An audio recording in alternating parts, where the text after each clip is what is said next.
नमस्कार। पहली बार आया हूँ आपके बहुत ही साफ सुथरी शहर में।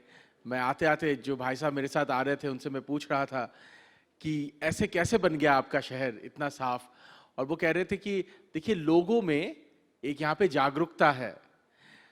तो मैंने कहा ये लोगों में, लोग तो हम एक ही हैं, भारत के लोग एक ही हैं, तो ऐसा क्यों हुआ कि इंदौर में जागरूकता हुआ पर इन अदर प्लेसेस और जितनी भी जगह है, दिल्ली में, मुंबई में, कलकत्ते में जागरूकता क्यों नहीं आ पाती है? इंदौर के लोग क्यों जागरूक है? तो उन्होंने कहा देखिए हम बहुत सालों से ये सबको लेके चलने की एक भावना इंदौर में थी, और जब से ये स्वच्छ भारत अभियान शुरू हुआ तब से लोग इकट्ठे हो गए, एक साथ हो गए। और वो कह रहे थे कि हमारे यहाँ पे तो ट्रेडिशन है कि कुछ भी अगर हम सेलिब्रेट करते हैं तो होलकरों का पुराना राजबाड़ी है, वहाँ पे सब लोग इकट्ठे हो जाते हैं। मैं तो बंगाली हूँ, हाँ मैडम कह रही है मेरी हिंदी उतनी अच्छी नहीं है, आप मुझे क्षमा करेंगे, पर 20 साल हो गए मेरे दिल्ली में रहते हुए, तो मैं भी थोड़ा हिंदी सीख गया हूँ। पर मैं, भाई साहब ने कहा मैं प्रखर लेखक हूँ, तो प्रखरता से शुरू करते हैं। अभी ये चर्चा हो रहे थे स्टेज पे भाई साहब के साथ, किसी ने कहा लेकर चलने की बात, सबको लेकर चलने की बात, बहुत अच्छी बात है, सबको लेकर चलना चाहिए। 70 साल से हम सबको लेके ही चल रहे हैं। पर ये सेशन में, मेरे सेशन में सरदार पटेल का नाम है और सरदार पटेल की किताब के बारे में हम चर्चा करेंगे। सरदार पटेल का जो मूल मंत्र है वो है सबको लेके चलना चाहिए तब तक जब तक ऐसा ना हो कि सबको लेके चलते चलते हम ही खुद ही पीछे रह जाए। सबको लेके चलना चाहिए, सबको लेके चलना अच्छी बात होती है जब तक कि ऐसा ना हो कि सबको लेके चलने की उत्साह में हम खुद पीछे रह जाए। और 70 साल का अगर भारत का जो इतिहास है हमें यह सिखाता है, किसी ने मुझे प्रखर कह दिया, अभी तो मुझे बोलना ही पड़ेगा, तो यह सिखाता है हमें कि हमने इतनी कोशिशें की साथ में सबको लेके चलने की कि कहीं पे भारत पीछे रह गया। 70 साल का अगर आप इतिहास देखें हमारे, तो यही है हमारा इतिहास। सरदार पटेल ने अपनी मृत्यु के कुछ ही महीने पहले 2 चिट्ठियां लिखी थी, मेरे किताब में है, आप में से अगर कोई पढ़ना चाहे तो किताब में विस्तृतता से है। वो 2 चिट्ठियां, एक था एक सिविल सर्वेंट को, फॉरेन पॉलिसी जो डील करते थे, दूसरा था पंडित नेहरू को। क्या लिखा था उस चिट्ठी में? उन चिट्ठियों में उन्होंने लिखा था, पहली बात, माओ का इन्वेजन इन चाइना हाल ही में हुआ था, कुछ महीने पहले हुआ था, उसके बाद सरदार पटेल, और ये अक्टूबर नवंबर की बात है, सरदार पटेल की मृत्यु 1950 दिसंबर में के महीने में हो जाती है ना। तो मृत्यु के कुछ ही महीने पहले वो लिख रहे थे। तो उन्होंने कहा देखिए हम हमेशा जो हमारे देश का थ्रेट्स जो हम एनालाइज करते हैं उसमें समहाउ हम हमेशा वेस्टर्न पावर्स की, जो पाश्चात्य है उसके बारे में सोचते हैं, पर चाइना के बारे में नहीं सोचते। आप देखिएगा वो चिट्ठी अगर आप पढ़ें, जो सरदार साहब ने लिखा था वही हुआ और वही होता रहा 70 साल तक। सिर्फ हुआ नहीं, वही होता रहा। सरदार साहब ने कहा था कि हमारा जो नॉर्थ ईस्ट है उससे हमारा रेस्ट ऑफ द इंडिया का तालमेल जो है वो ब्रिटिश राज में ठीक से बैठ नहीं पाया। वहां पे जो प्रॉब्लम्स आ रही थी, इंक्लूडिंग विद क्रिश्चियन मिशनरीज, ये हमें बाद में प्रॉब्लम देगी, और वो दिया। आप वो चिट्ठी पढ़ें तो जो वार्निंग सरदार साहब हमारे लिए छोड़ के गए थे, वो हर वार्निंग 100% फुलफिल हो गया। पर 100% फुलफिल होने के बाद भी 70 सालों तक हम इस मोह माया में घूमते रहे कि नहीं जी ये तो अच्छा कोई नहीं है। कब कोई मैडम कह रही थी कि वो कश्मीर में रहती थी और हर साल कुछ होता था, 2-3 दिन का वो होता था, लोग कहते थे अच्छा कोई नहीं ये तो, और हमारे देश में तो है ही, कुछ भी होता है हम कहते कोई नहीं जी, कुछ और हो, क्या हो गया कल तो फिर ठीक है। तो ये कोई नहीं करते करते 70 साल बीत गया। तो ये जो हमारे प्रॉब्लम्स हैं, देखिए मैं सोचता हूं कि या तो हम हमारे कठिनाइयों को का सामना करने का साहस रखें, वरना हम ऐसे ही एयर कंडीशन हॉलों में बातें करते रह जाएंगे और 70 साल बीत जाएगा। आपके बच्चे मेरे जनरेशन के और उसके बाद के जनरेशन के, वो भी 70 साल बाद ऐसे ही किसी हॉल में बैठ के ऐसे ही एयर कंडीशन माहौल में यही चर्चा करते रह जाएंगे। तो ये हम छोड़ दें, है ना, ये हम छोड़ दें, क्योंकि एक होता है बीइंग प्रैक्टिकल और एक होता है, एक अंग्रेजी में शब्द होता है डिल्यूजनल। तो हमारी पूरी भारत में हमारा थोड़ा सा डिल्यूजनल मेंटालिटी है, और वो स्वच्छता से ही उसका तालमेल है। मैं आपको समझाता हूं कैसे। वो हमारी प्रवृत्ति होती थी, अब अभी भी है कई सारी जगहों में भारत में, कि हम घर को तो साफ रखते थे पर कचरा बाहर फेंकते थे। उसको कहते हैं डिल्यूजनल, क्योंकि हमें लगता है कि मेरा रूम तो साफ है, पर रूम से निकल के जो कचरा मेरे सामने आएगा वो मैंने देखा कर दिया, राइट। और ये मेंटालिटी हर चीज में है, और सरदार साहब का ये मेंटालिटी नहीं था। सरदार साहब का मेंटालिटी था कि अगर कहीं पे मुझे कचरा नजर आए, घर में या बाहर, क्योंकि देश तो मेरा ही है, तो मैं उसका सामना करूंगा, मैं उसको साफ करूंगा, इट इज माई ड्यूटी। तो ये मुझे लगता है इस नोट पे अगर हम इस सेशन को शुरू करें तो थोड़ा सा प्रैक्टिकल होगा।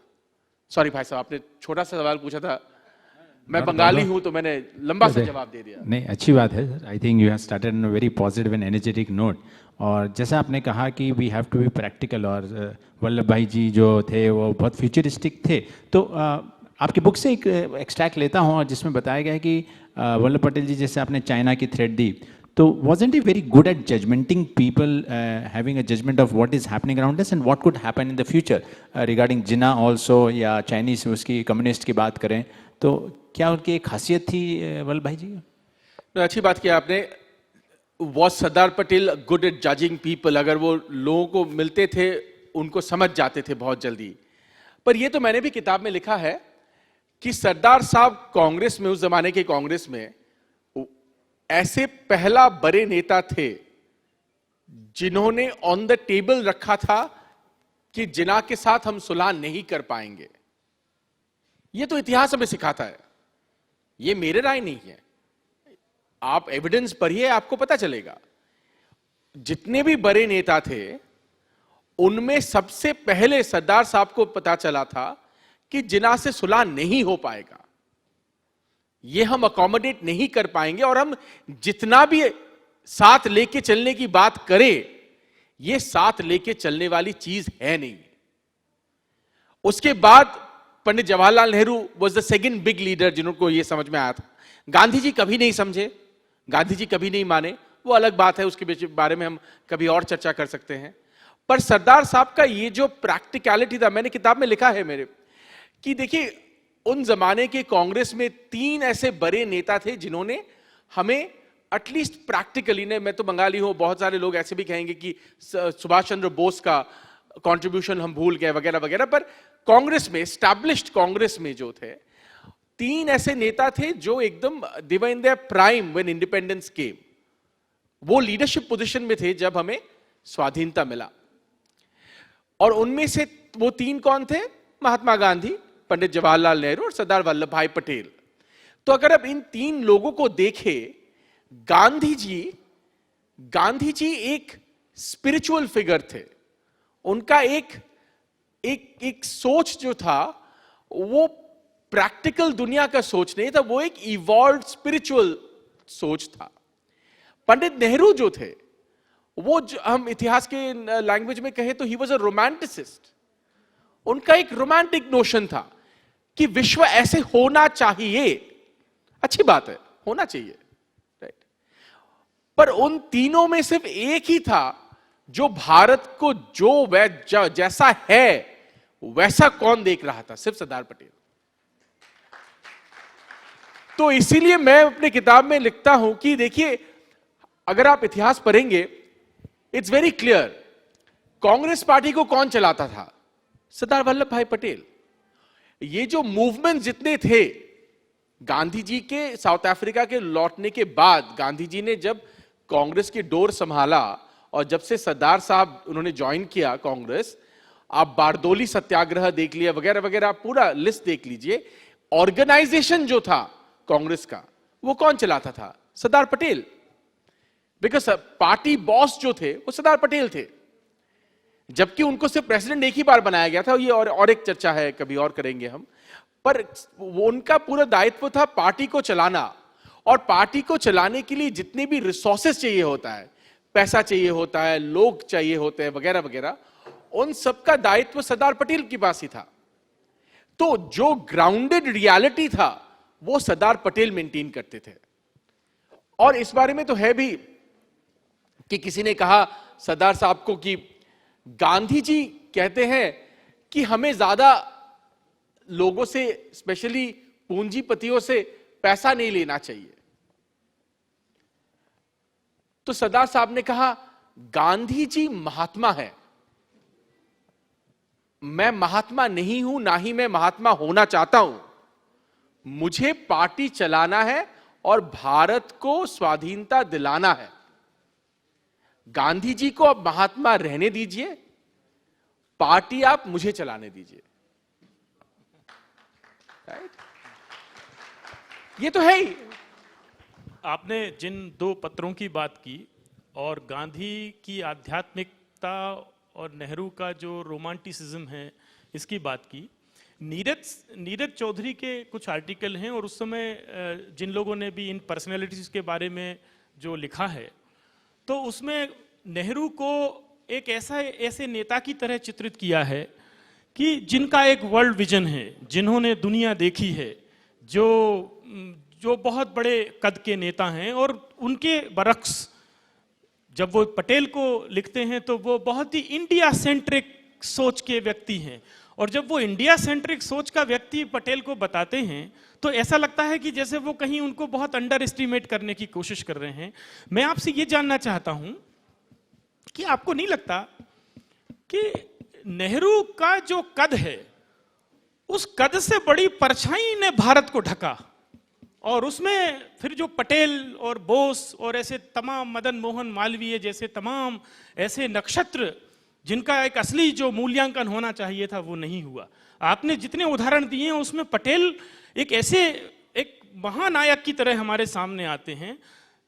तब हमें ये लगता है कि कहीं उनके साथ भी हमने अन्याय किया है। उनको समय कम मिला, ये बात सही है कि उनको बहुत जल्दी वो हमारे बीच से चले गए। तो पटेल के हाथ अगर कमान होती, ये बहुत एक काल्पनिक किस्म का सवाल पूरे भारत में अब होता है, जब 70 साल बाद हम जिस तरह के गाजर घास के जंगलों में पड़ा हुआ खुद को पाते हैं। तो अगर पटेल के हाथ में कमान आती और पटेल को 10-20 साल और मिल गए होते जीवन के, तो इस भारत, क्या हम इन्हीं समस्याओं पर अभी बात कर रहे होते जिनके बारे में आपने और एक कदम आगे जाके कहा कि हमारे बच्चे भी 70 साल बाद इन्हीं में बात कर रहे होंगे? नहीं, ये इसमें तो कोई दो राय नहीं है कि अगर पटेल साहब जिंदा होते और 10 साल, मैं तो कहता हूं और 5 साल भी अगर वो होते, तो कश्मीर का मुद्दा तो खत्म हो गया होता। इसमें कोई दो राय नहीं है।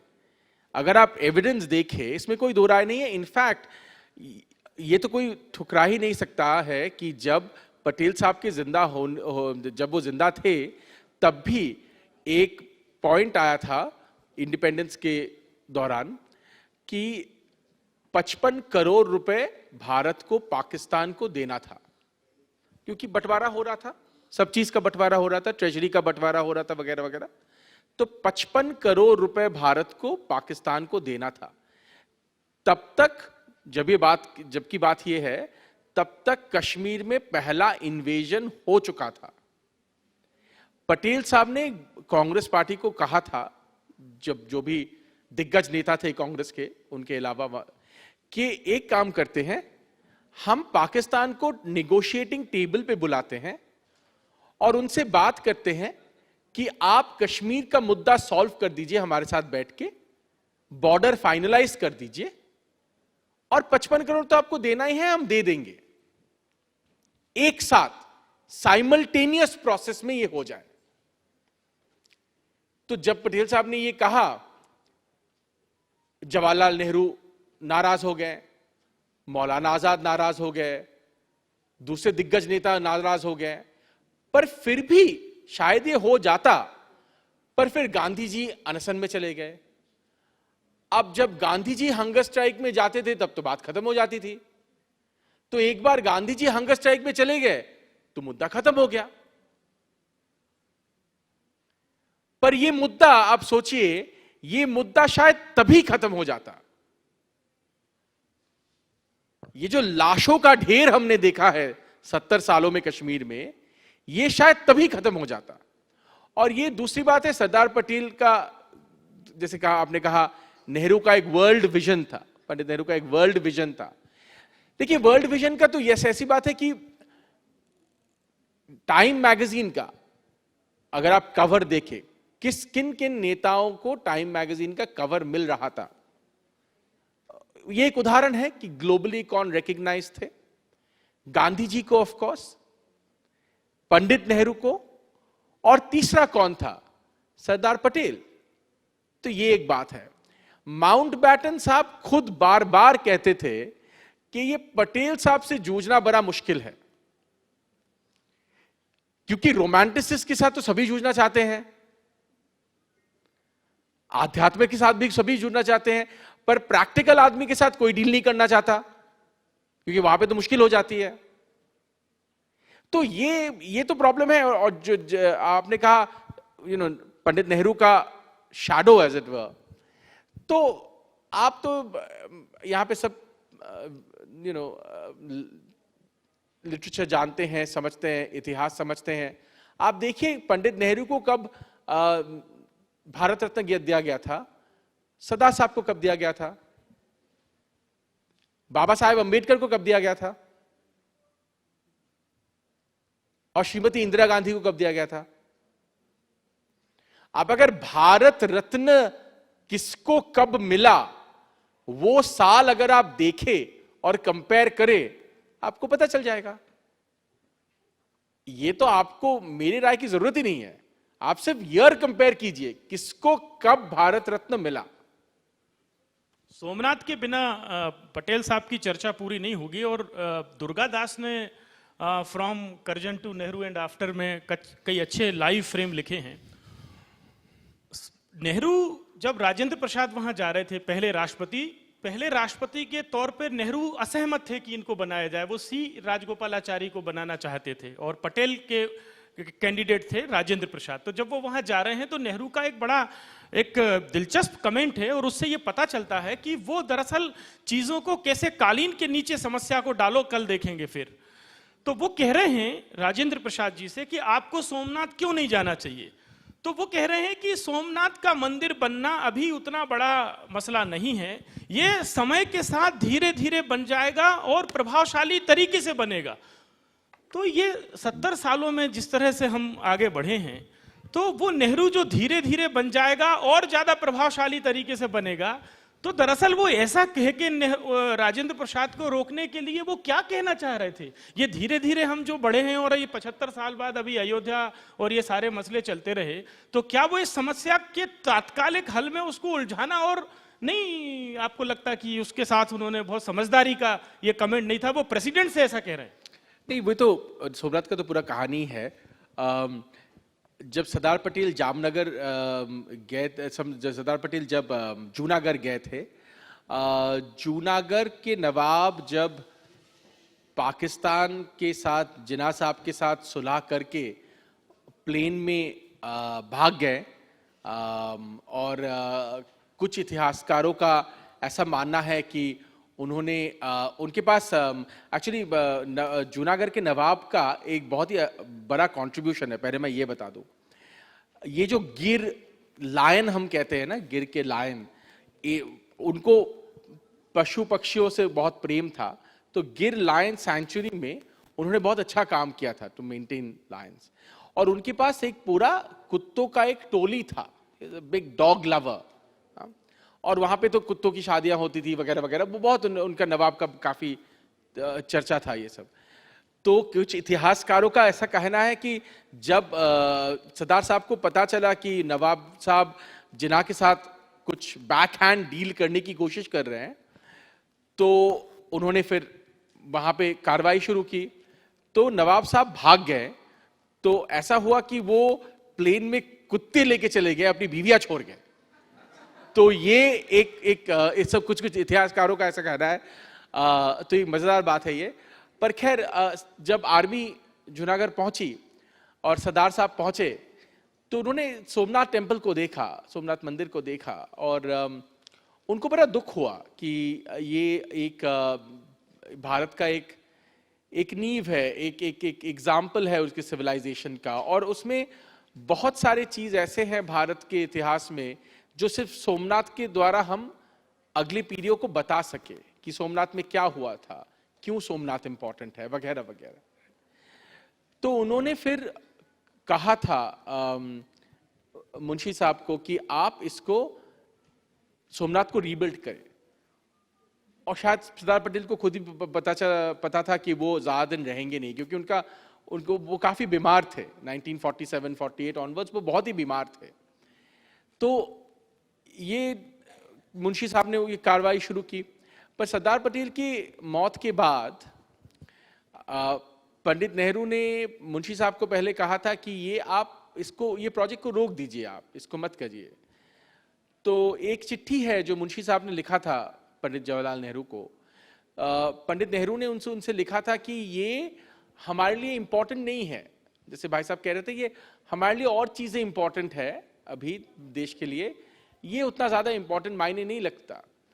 तो मुंशी साहब ने एक बड़ा लंबा चिट्ठी लिखा था पंडित नेहरू को, जहां पे उन्होंने लिखा था कि अगर सोमनाथ इंपॉर्टेंट नहीं है तो देश में कुछ भी इंपॉर्टेंट नहीं है, क्योंकि सोमनाथ एक छवि है हमारे इतिहास की जो हमें देखना चाहिए, हमें उसको समझना चाहिए। अच्छा, फिर सोमनाथ तो बन गया। उसके बाद जैसे ये कह रहे थे कि प्रेसिडेंट राजेंद्र प्रसाद साहब जा रहे थे उनके इनॉग्रेशन में, तो फिर पंडित जी ने कहा कि नहीं आप मत जाइए, ये तो सेक्युलर नहीं रहेगा, ये प्रेसिडेंट को जाना नहीं चाहिए।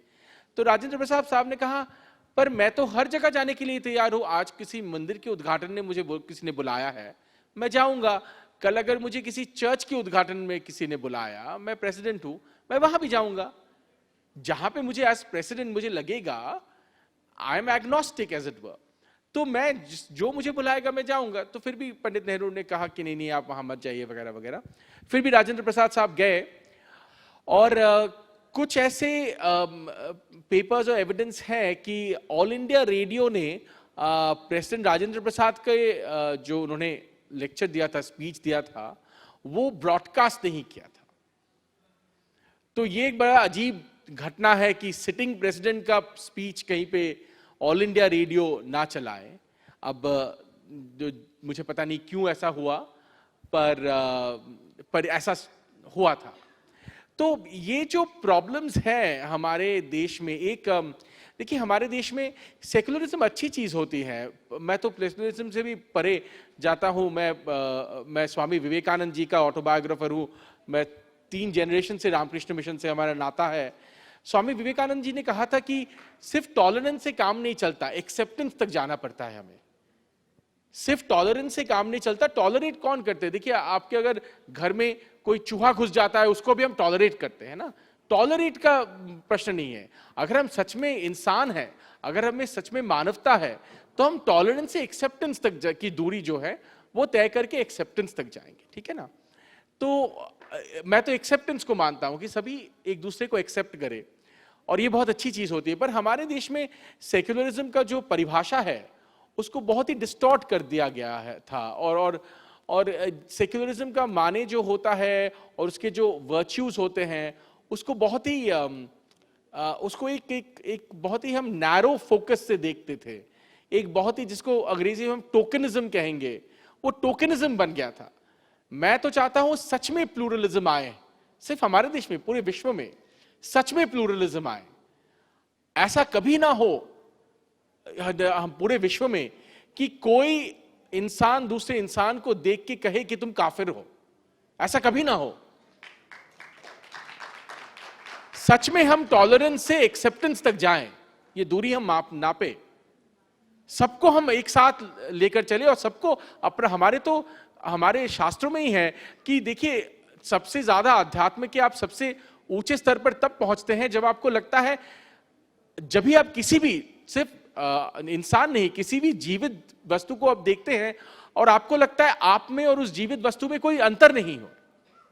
ये तो हमारे फिलॉसफीज हैं।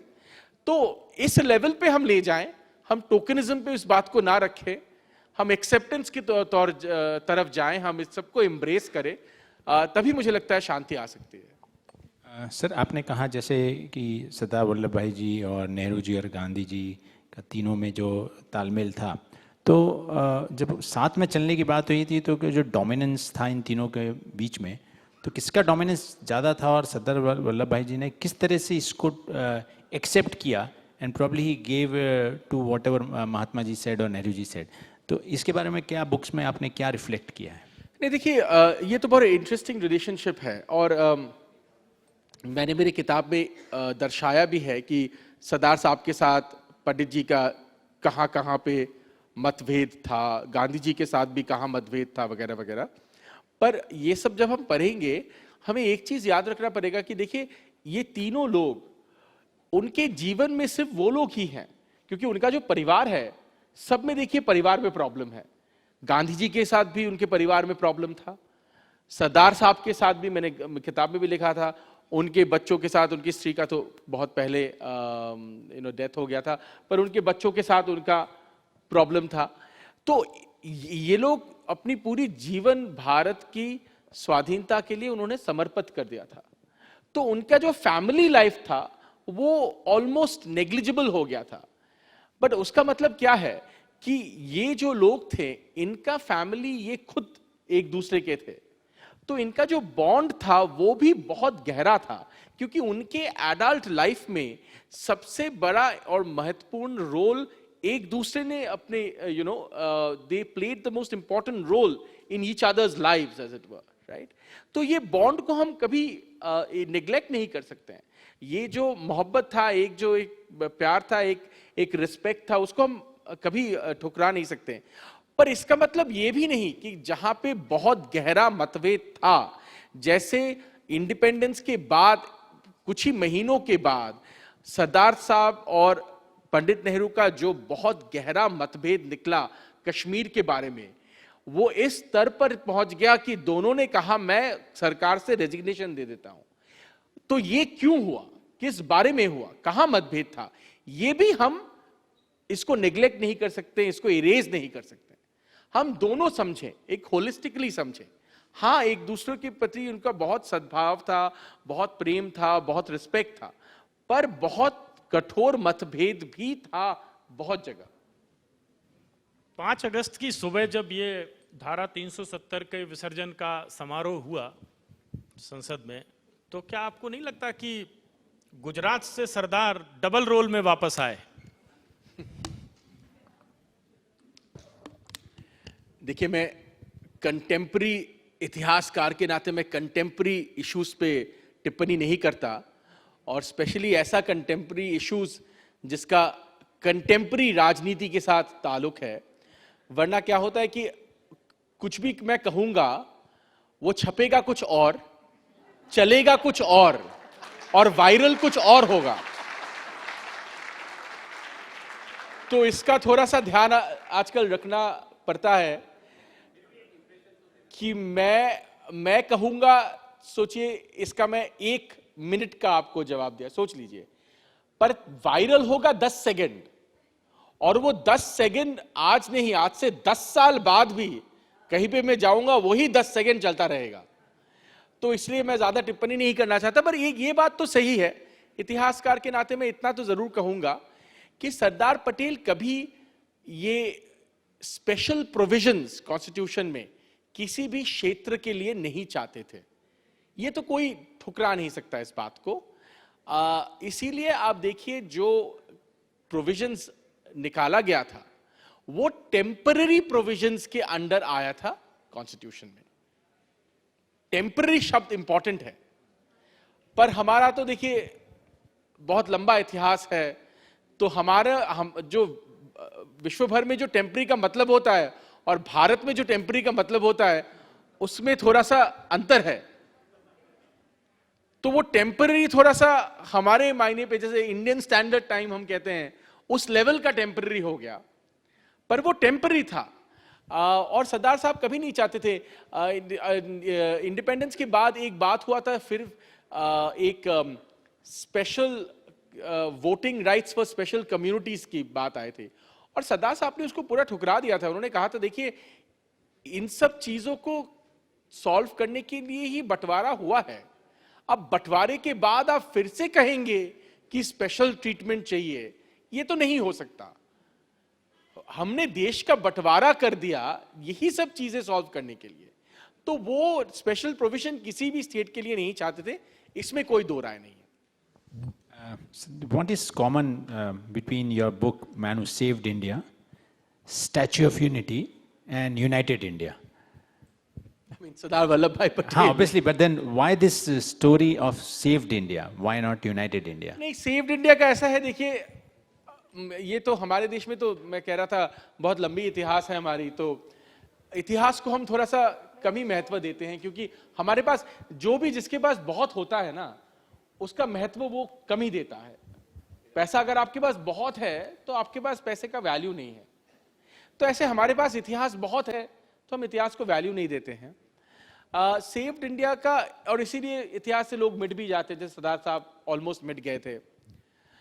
सेव्ड इंडिया का ऐसा है कि मुझे लगा कि आज के जो भारतवासी हैं और अगले जो भारतवासी आएंगे उनको समझना पड़ेगा कि जो मानचित्र, जो मैप वो देखते हैं भारत की, वो मैप, वो मानचित्र, वो तस्वीर कभी नहीं हो सकता था अगर सरदार पटेल नहीं होते।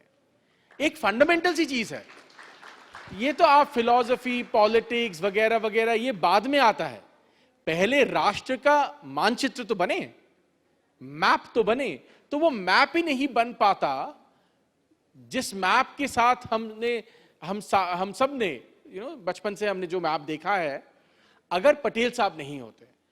तो दैट इज व्हाई आई से in my book, my apologies, that he is the man who saved India, कि उनके एफर्ट से ही भारत का मानचित्र फाइनलाइज हुआ, क्योंकि ब्रिटिश इंडिया और प्रिंसली स्टेट्स को लाने का काम जिसने किया वो सरदार वल्लभ भाई पटेल है। चलिए, इंदौर में आके इतना हिंदी बोल के मेरा हिंदी भी सुधर गया। बहुत अच्छी बात है सर। आप एक बार यहाँ के पोहे खा लें तो आपको फिर देखिए मैं डबल हिंदी हो सवेरे जाएगा। रूम में पोहे खा रहा था, अच्छा लगा मुझे बहुत पोहा अच्छा लगता है। हेलो हेलो, नमस्कार इंडोल जी, धन्यवाद कि आपने इतना अच्छा एक टॉक दिया। मेरा सवाल आपसे दो है। पहला सवाल ये कि गांधीवाद के बारे में बात होती है और गांधीवाद के हिसाब से कार्यशैली रही भारत की, नेहरूवाद के बारे में बात हुई, नेहरूवाद के हिसाब से कार्यशैली हुई, कभी पटेलवाद की बात नहीं हुई। हाँ, तो इसीलिए आपको मेरा किताब पढ़ना चाहिए। पहला चैप्टर का शीर्षक ही ये है, the first chapter is called Patelian. तो मैं वो कहता हूं कि गांधीयन है, नेहरूवियन है, पटेलियन क्यों नहीं है। और मैं किताब की शुरुआत ही करता हूं with a chapter called the adjective Patelian. तो वहां पे मैं ये कहता हूं कि ये खामी रह गई हमारे राष्ट्र के बारे में सोच में, कि हमने नेहरूवियन सोच को तो समझा, गांधीयन सोच को भी समझा, पर मुझे लगता है उनमें सबसे इंपॉर्टेंट, अगर आप सोचे कोई भी विचारधारा जिसने राष्ट्र को सुरक्षित रखा, वो है पटेलियन सोच, पटेलवाद आप जैसे कह रहे हैं। तो पटेलवाद को हम समझे, पटेलियन सोच को हम समझे, और उसी से राष्ट्र सुरक्षित रह सकता है। मेरा आपसे प्रश्न है, आपके हिसाब से जी जी, गांधीयन सोच, नेहरूवियन सोच और पटेलियन सोच के तीनों के बीच में what is the balance? What is the balance? Yes, क्या होना चाहिए? अच्छा, जो भारत के जो होना विकास, चाहिए, जो भारत के विकास में आने वाले 100 साल में सहायक होगा। नहीं, आने वाले 100 साल में हम गांधी जी के आध्यात्मिक सोच को हम माने, हम पूजे, अच्छी बात है। पंडित नेहरू जी का भी जो वर्ल्ड विजन था उसको भी हम समझें, पर वो अप्लाई नहीं हो सकता।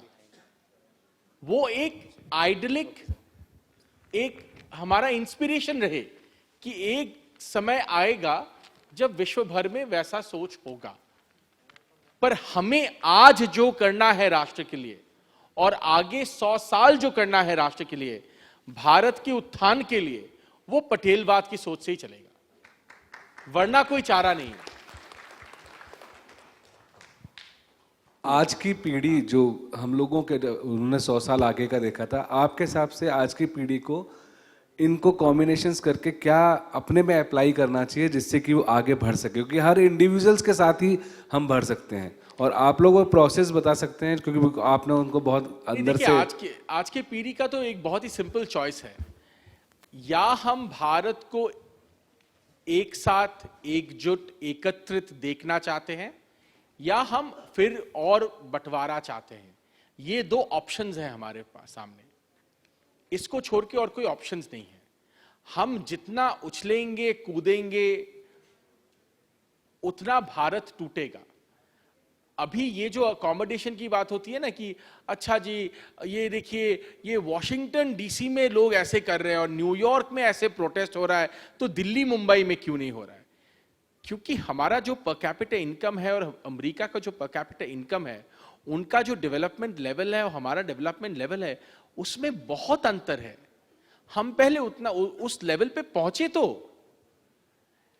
तो ये हमें अभी अगले 100 साल तक राष्ट्र को एकत्रित रखना है और इस लेवल पे प्रॉस्पेरिटी, पर कैपिटा इनकम को ले जाना है, ताकि हर भारतवासी एक पर्टिकुलर वर्ल्ड में लेवल तक जा सके।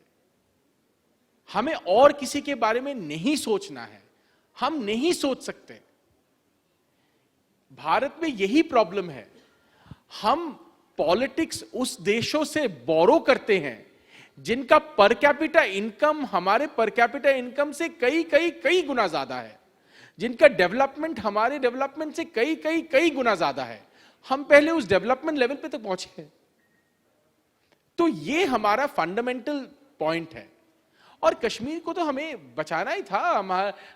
हमारा फ्रंट लाइन जो फॉरवर्ड डिफेंस है दिल्ली का, वो कश्मीर है। तो ये फॉरवर्ड डिफेंस को तो हमें रखना ही था, और ये तो हमें ये इतना तो हमें हमारे सिक्योरिटी के लिए करना ही है। भारत में जिस तरह से चारों ओर से थ्रेट्स है, तो ये तो फंडामेंटल है हमारे देश में। ये फंडामेंटल चीजों को करते करते, जैसे मैंने कहा, इंडियन स्टैंडर्ड टाइम में हमने 70 साल बिता दिया। तो ये फंडामेंटल चीज तो हमें करना ही है। मैडम कोई महिला थी, हाँ यहाँ पे, हाँ कोई हाथ उठा रहे थे, हाँ शायद, हाँ मैडम बताइए।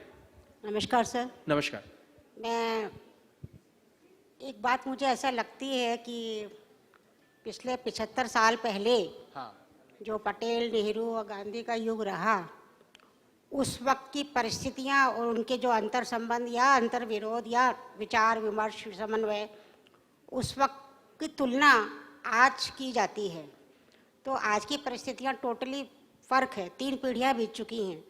तो क्यों नहीं पटेल, गांधी या नेहरू या जो उस वक्त के विचार थे उसमें और आज के में हम अंतर कर सकें, और उनको पीछे ट्रोलिंग या उनका अंतर विरोध को उठाने की बजाय उनमें समन्वय की भी बात की जाए, ताकि आज जो विखंडन या विभाजनकारी जो परिस्थितियां बन रही हैं जाति, संप्रदाय या सीमा पर, उन पर कंट्रोल किया जाए। क्योंकि मैं जो हूँ वो बीच की पीढ़ी को रिप्रेजेंट करती हूँ, तो सोचते हैं कि जो नई पीढ़ी है वो कंफ्यूज ना हो। तो इसके लिए भी विचारकों को, लेखकों को कोशिश करना चाहिए, ऐसा मैं आप लोगों से उम्मीद करती हूँ। नहीं, सही बात है। पर ये देखिए, आपने कहा कि उनके समय के जो प्रॉब्लम्स थे वो आज के समय के प्रॉब्लम्स के साथ कोई तालमेल नहीं है।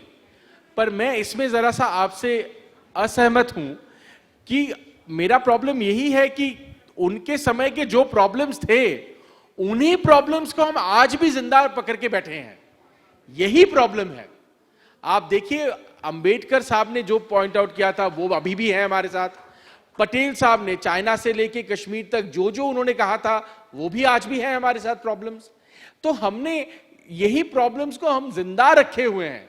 आज हम ये सब बातें इसीलिए कर रहे हैं क्योंकि प्रॉब्लम्स गए नहीं है और प्रॉब्लम्स को हमें मिटाना है। और अगर हम आज की बात हम तभी समझ पाएंगे जब हम the present rests on the past. अगर आप पास्ट को नहीं समझेंगे तो आप प्रेजेंट को नहीं समझ पाएंगे। तो मुझे लगता है कि वो पास्ट को हम थोड़ा गहराई तरह से समझे ताकि हम प्रेजेंट को सॉल्व करें। पर एक चीज आपने बहुत अच्छा कहा और शायद टाइम भी खत्म हो गया पर ये बोलना महत्वपूर्ण है। आपने कहा 75 साल, है ना, और मैं अब तक कह रहा था 70 साल। आपने मुझे याद दिलाया कि 75 साल होने वाला है, कि यही खामी है हम में। बताइए, यही है इंडियन स्टैंडर्ड टाइम। इसी को देखिए, हम इसी में लगे हैं। 75 पे आ जाना चाहिए हमें, हम अभी भी 70 पे अटके हैं। तो यही प्रॉब्लम है। पर आप पटेल साहब को पढ़े, पटेल साहब को जाने, और उन्होंने जो कहा था मुझे लगता है हमारे लिए आज भी उतना ही महत्वपूर्ण है। और अगर हमें राष्ट्र को बचाना है तो सरदार पटेल को पढ़े बिना, जाने बिना हम नहीं चल सकते। Thank you very much. नमस्कार।